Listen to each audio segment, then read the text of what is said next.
Putin एक हताश आदमी है जिसे यह पता है।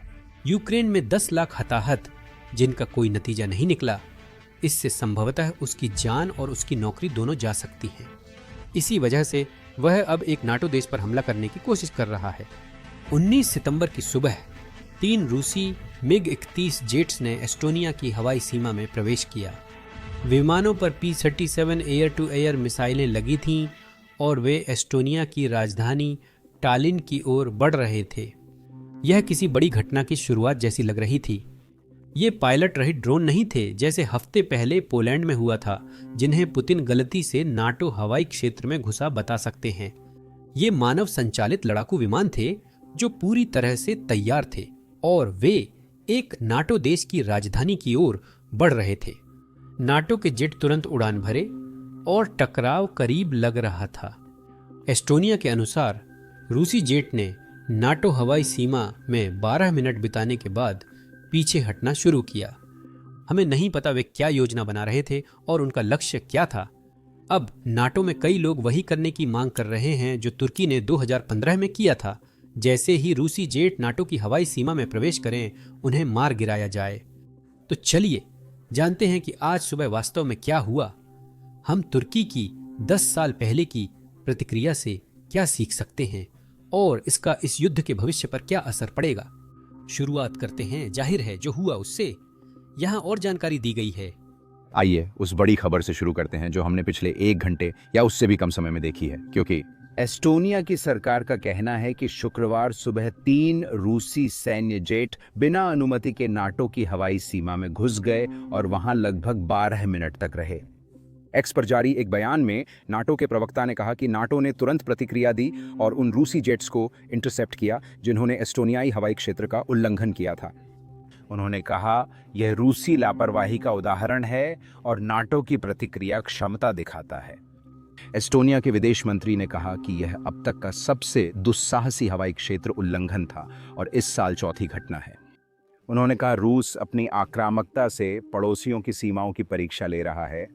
ये घटना उस हफ्ते के बाद हुई जब 20 से ज्यादा ड्रोन ने पोलैंड की हवाई सीमा पार की, जिससे नाटो जेट्स को कुछ ड्रोन गिराने पड़े और यूक्रेनी सीमा के पास रोमानियाई क्षेत्र में एक और रूसी ड्रोन घुसपैठ हुई।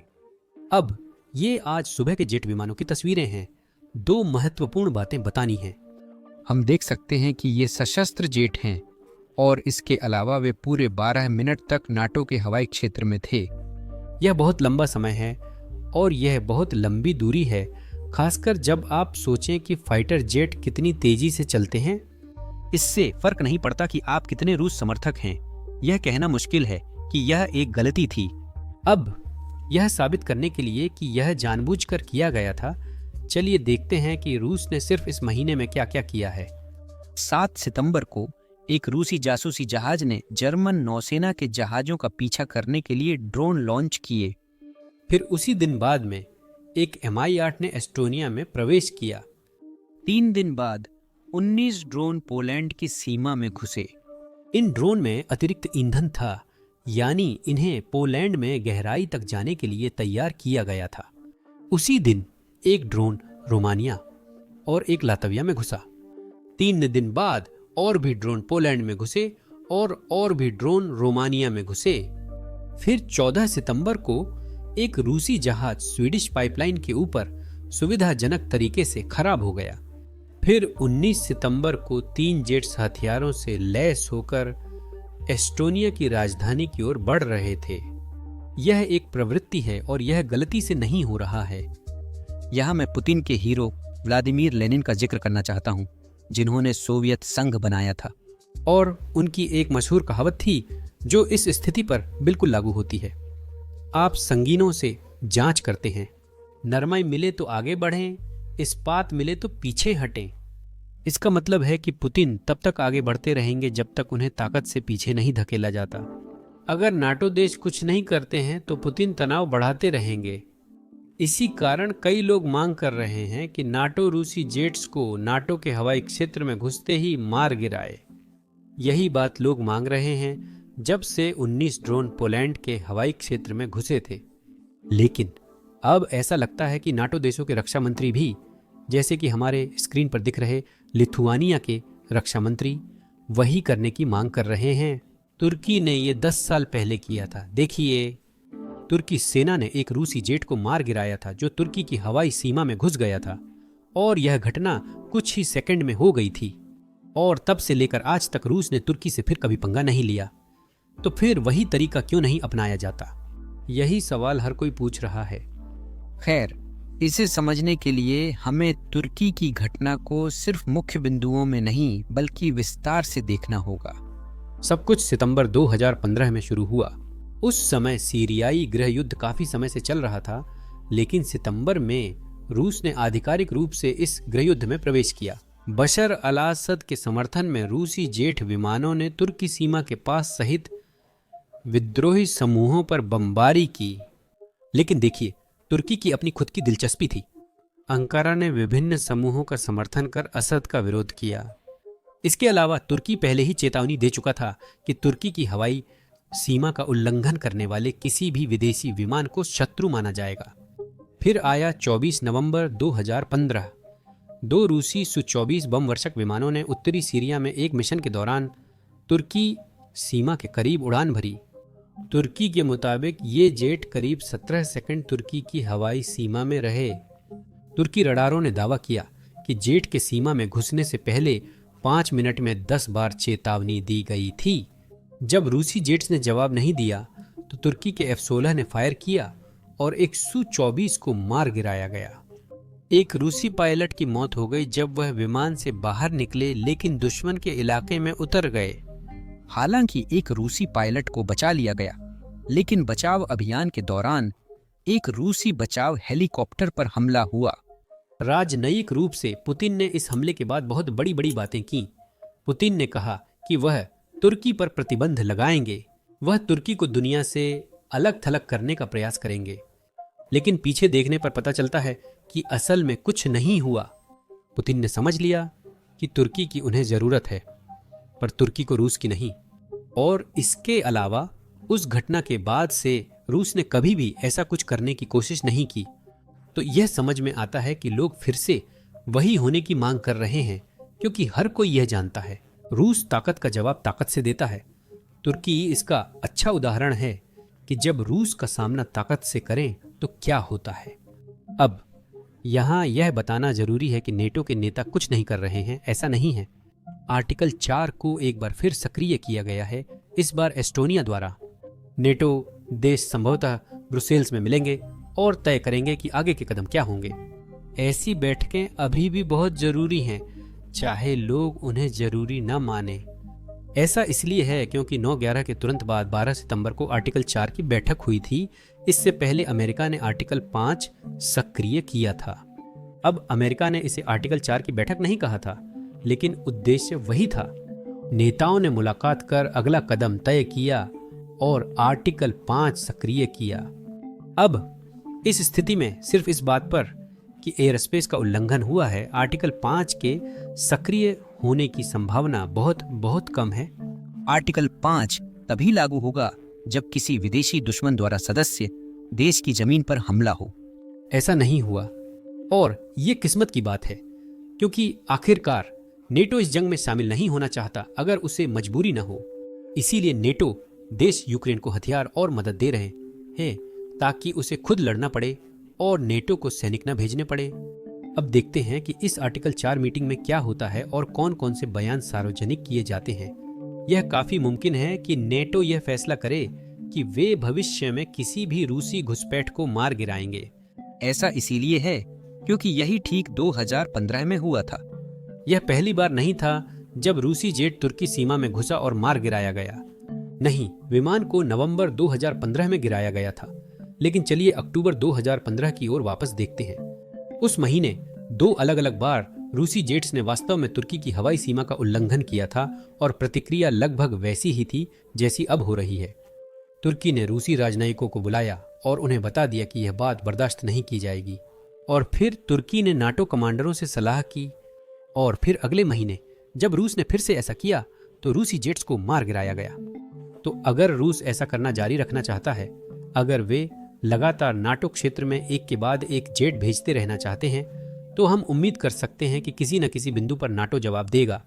अब नाटो रूसी जेट्स को तुरंत मार गिराने की वजह यह है कि शायद यही व्लादिमीर पुतिन की उम्मीद भी हो सकती है। व्लादिमीर पुतिन ने 3.5 साल पहले आक्रमण शुरू किया था।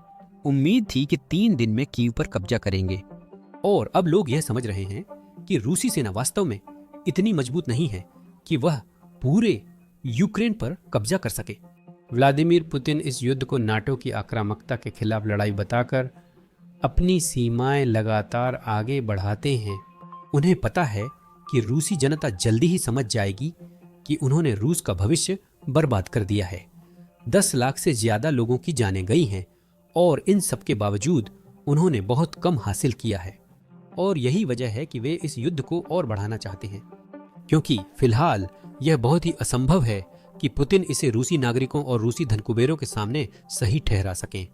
हाल ही में मेरे पॉडकास्ट पर गैरी कास्पारोव आए थे, जो अब तक के सबसे महान शतरंज खिलाड़ी माने जाते हैं। साथ ही वे सोवियत संघ के नागरिक थे और रूसी इतिहास को सबसे बेहतर समझते हैं जिनसे मैंने बात की है। तो मैंने उनसे यह सवाल पूछा, किसी न किसी समय रूसी नागरिकों को परवाह करनी ही होगी। रूस हर महीने 20,000 से अधिक लोगों को खो रहा है। कुल मिलाकर 1 मिलियन से अधिक हताहत हो चुके हैं, जिनमें से आधे इतनी बुरी तरह घायल हैं कि वे फिर से युद्ध के मैदान में नहीं लौट सकते। तो वह कौन सा समय होगा जब यह हकीकत बन जाएगी, और उन्होंने इस पर क्या कहा, चलिए सुनते हैं अभी। इसके अलावा आप रूस को मुझ समेत ज्यादातर लोगों से कहीं ज्यादा समझते हैं, है ना? तो मैं चाहता था कि आपसे रूसी मानसिकता के बारे में कुछ जवाब मिले। हम ये आंकड़े देखते हैं। मुझे लगता है पश्चिम में ये स्वीकार नहीं होंगे, लेकिन रूस अलग है।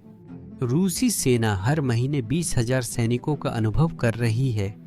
उन्होंने कुल 10 लाख हताहतों का सामना किया, जिनमें से आधे इतनी गंभीर रूप से घायल हैं कि मोर्चे पर नहीं लौट सकते।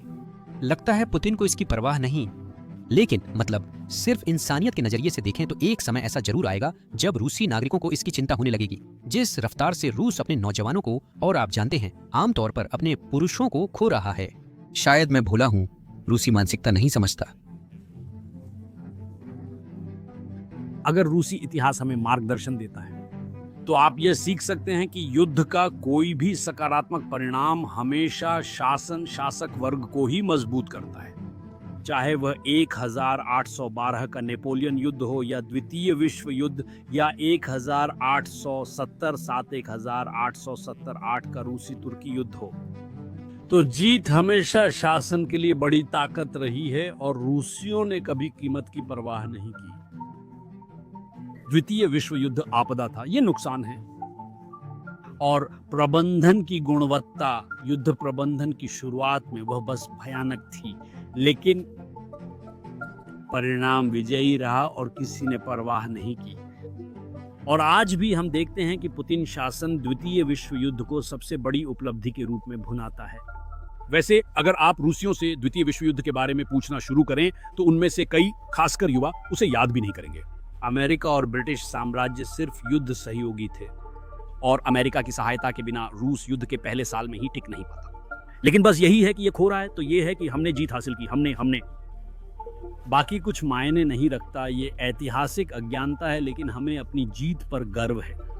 अब दूसरी तरफ हर हार, और चाहे हम क्रीमियन युद्ध की बात करें या 19वीं सदी के मध्य 1853-1856 की, जहां ब्रिटेन, फ्रांस और तुर्की के गठबंधन ने रूस को हराया था, और वास्तव में क्रीमिया में रूसी भूमि पर इसी ने दास्ता को समाप्त करने के लिए लंबे समय से प्रतीक्षित सुधारों को जन्म दिया। और आप यह भी तर्क कर सकते हैं कि अलेक्जेंडर द्वितीय के सुधार 1861, 1860, 1960 के दशक में सबसे ज्यादा रूस में ये सबसे बड़े उदारवादी सुधार थे। फिर आप 1904, 1905 में रूस जापान युद्ध देख सकते हैं, एक और हार और मास्को में क्रांति। और फिर असल में ये दंगे हैं, आप जानते हैं, बस वे पूरे रूस में फैल गए थे। राजशाही को बड़ा समझौता करना पड़ा। 1917 में संवैधानिक राजशाही मिली। स्टालमैन के समय प्रथम विश्व युद्ध हुआ। रूस की हालत खराब थी। आपदा शासन ढह गया। अफगानिस्तान में युद्ध और शीत युद्ध में स्पष्ट हार के साथ सोवियत संघ का पतन हो गया। तो रूसी लोगों को सिर्फ नुकसान दिखाकर डराना काफी नहीं है। और साथ ही मत भूलिए कि बहुत से रूसी लोगों के लिए, जिन्हें फ्रंट लाइन पर भेजा जा रहा है, उनके पास ज्यादा विकल्प नहीं बचे हैं। पुतिन बहुत चालाकी से मॉस्को और सेंट गेटिसबर्ग की जबरन भर्ती से बच रहे हैं। ये दोनों शहर लगभग अछूते हैं। आप नहीं चाहते, पुतिन नहीं चाहते कि कोई भी संभावना बने, न दंगे, बस आप जानते हैं ये है अशर्स, असंतुष्ट। बस दो बड़े शहरों में ये जैसे मेगा नीतियां हैं। तो अगर आप रूसी सेना को देखें, इसका एक हिस्सा जेलों से, कैद खानों से भर्ती किया गया है, एक हिस्सा राष्ट्रीय गणराज्यों से, एक हिस्सा बहुत ही पिछड़े क्षेत्रों से। तो लोगों को अपेक्षाकृत अच्छा भुगतान किया जा रहा है। और हाँ, ठीक है, मेरा मतलब है परिवारों के लिए। हाँ, हमने एक खो दिया, लेकिन हमें उम्मीद से ज्यादा पैसा मिला। ये हमेशा नहीं रहेगा। मैं सहमत हूं, एक सीमा होती है। पुतिन के पास भी पैसे खत्म हो सकते हैं, ये एक समस्या है। नुकसान की भरपाई के लिए उचित भुगतान करना होता है। भी शायद उसके पास काफी नहीं था, बस एक हताश आदमी वहां जाने के लिए। लेकिन उसके पास अभी भी ताकत है, तो उसके पास अभी भी जनशक्ति तक पहुंच है। पुतिन के लिए इससे कहीं ज्यादा खतरनाक क्या हो सकता है, और यही मैं समर्थन करता रहा हूं। और दुर्भाग्यवश इसे कभी भी पश्चिमी शक्तियों ने नहीं अपनाया, वह है दिमाग पर निशाना साधना। आपको ब्रेन ड्रेन की जरूरत है।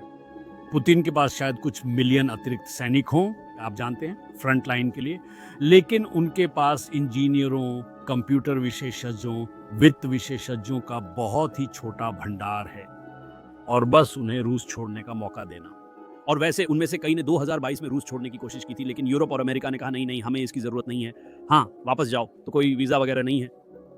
मैं रूसी विपक्ष के अन्य सदस्यों जैसे मिखाइल खोवारकोव्स्की के साथ काम कर रहा हूं, और हमने एक साधारण घोषणा का सुझाव दिया जो हमने बर्लिन में की थी, जिसे बर्लिन घोषणा कहा गया। आप जानते हैं, ये एक लंबा पाठ है, लेकिन इसमें 3 मुख्य घटक हैं। जो कोई भी रूस छोड़ना चाहता है, उसे सार्वजनिक रूप से यह स्वीकार करना होगा कि युद्ध अपराध है, शासन अवैध है, और क्रीमिया यूक्रेन है। जैसे ही आप एक घोषणा पर हस्ताक्षर करते हैं, आप रूस में अपराधी बन जाते हैं, आप वहां अब और नहीं रह सकते। तो और फिर आपके पास कहीं और जाने का मौका होता है। और ज्यादातर लोग जो इस मौके को लेंगे, वे ठीक इन्हीं श्रेणियों से हैं, इंजीनियर, कंप्यूटर विशेषज्ञ, वित्त विशेषज्ञ। और उन्हें इसकी जरूरत नहीं है, वे सीरिया या अफगानिस्तान के शरणार्थी नहीं हैं। ये लोग समाज में योगदान दे सकते हैं। आदे बादिया आइदोइदी शोदी आदि शाइदी ईश आदि शिरिस्ती, और मैं इसे आधे मजाक में रूसी ताइवान कहता हूं। तो क्यों ना इन लोगों को ले लिया जाए और पुतिन की युद्ध मशीन को कमजोर किया जाए। क्योंकि आपको इंजीनियरों की जरूरत है, तो शायद ऐसे कुछ लाख लोग चाहिए होंगे। और पुतिन की युद्ध मशीन रुकती नहीं, लेकिन उतनी घातक कुशलता से काम भी नहीं कर पाती। नहीं, ये तो बिल्कुल सही है, लेकिन इसे करने के लिए आपको युद्ध जीतने के लिए अपनी रणनीतिक लक्ष्य तय करना होगा। ये वही है जैसा विंस्टन चर्चिल ने कहा था। धन्यवाद। तो यही है जीत। हाँ, नहीं, कोई फर्क नहीं पड़ता। हमारा एक ही लक्ष्य है, जीत। कोई भी, ना बाइडेन, ना ट्रंप, ना यूरोपीय नेता जीत शब्द बोलने को तैयार नहीं। हमेशा यही होता है। आप जानते हैं हम इस मुसीबत से कैसे बाहर निकल सकते हैं। YouTube ने अभी अभी एक दिमाग घुमा देने वाली घोषणा की है।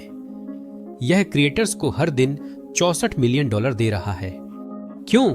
क्योंकि YouTube के पास पर्याप्त क्रिएटर्स नहीं हैं। इसीलिए होम पेज पर आपको ऐसे वीडियो दिखते हैं जिनके व्यूज 1000 से कम हैं, जैसे ये वीडियो। अब जाहिर है, इसका मतलब ये नहीं है कि हर किसी को चैनल शुरू कर देना चाहिए, लेकिन अगर आपने कभी YouTube चैनल या बिना चेहरे वाला चैनल शुरू करने के बारे में सोचा है, तो अभी बिल्कुल सही समय है। YouTube हर दिन क्रिएटर्स को करोड़ों रुपए दे रहा है, और अब पहले से कहीं ज्यादा नए और छोटे चैनलों को आगे बढ़ा रहा है। लेकिन मुझे यकीन है कि आपके मन में चैनल शुरू करने और उसे बढ़ाने को लेकर कई सवाल होंगे। हमें आप में से कुछ से अक्सर ऐसे सवाल ईमेल में मिलते हैं। इसीलिए हमने तय किया कि अपनी सारी YouTube सलाह एक ही YouTube वीडियो में बिल्कुल मुफ्त में दें। अगर आप खुद का चैनल शुरू करना चाहते हैं, तो डिस्क्रिप्शन के लिंक या स्क्रीन के कार्ड पर क्लिक कर YouTube पर वह वीडियो देखें।